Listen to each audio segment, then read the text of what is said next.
I gave my daughters 1 week to leave my house after what they did to their half-brother. So my son Jake is 17 and has autism. He's high-functioning but still struggles with social stuff and gets really overwhelmed by loud noises and crowds. My two daughters, Emma and Katie, are 22 and 24. Both live at home while they're finishing college. Their mom died when they were little, and I remarried when Jake was 5. His mom is amazing with him. Jake has this thing where he collects these vintage toy cars. Not expensive ones, just old Hot Wheels and Matchbox cars he finds at garage sales and thrift stores. He keeps them organized in these clear plastic cases in his room, sorted by year and color. It's his biggest interest, and it helps him stay calm when he's having a rough day. Last month, Jake saved up $200 from his part-time job at the grocery store to buy this rare 1969 Camaro die-cast car he found on eBay. This thing was his holy grail. He talked about it for weeks, showed me pictures every day, counted down until it arrived. When it finally came, he was so happy he couldn't stop smiling for like 3 hours straight. Fast forward to last weekend. Emma was having some friends over for her birthday party. I told everyone beforehand that Jake would probably stay in his room because parties stress him out. And please keep the music at a reasonable volume. Most of her friends are cool about it since they've known Jake for years. But Emma invited this new guy she's been seeing, Tyler,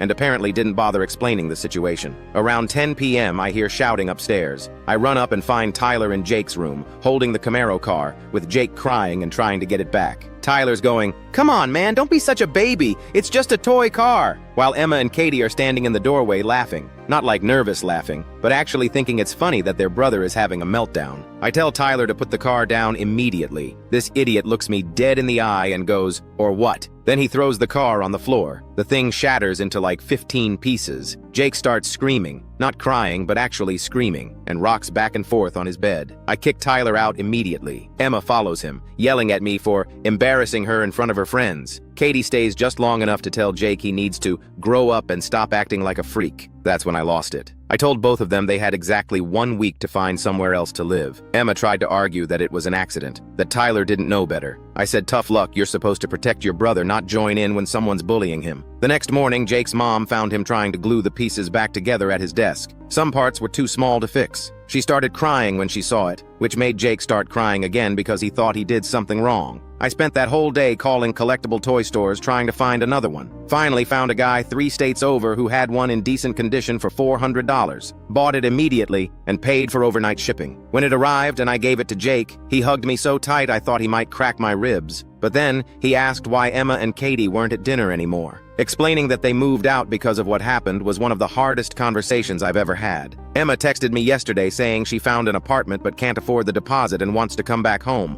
I told her no. Katie called crying, saying she's staying with friends but it's not working out long term. Also told her no.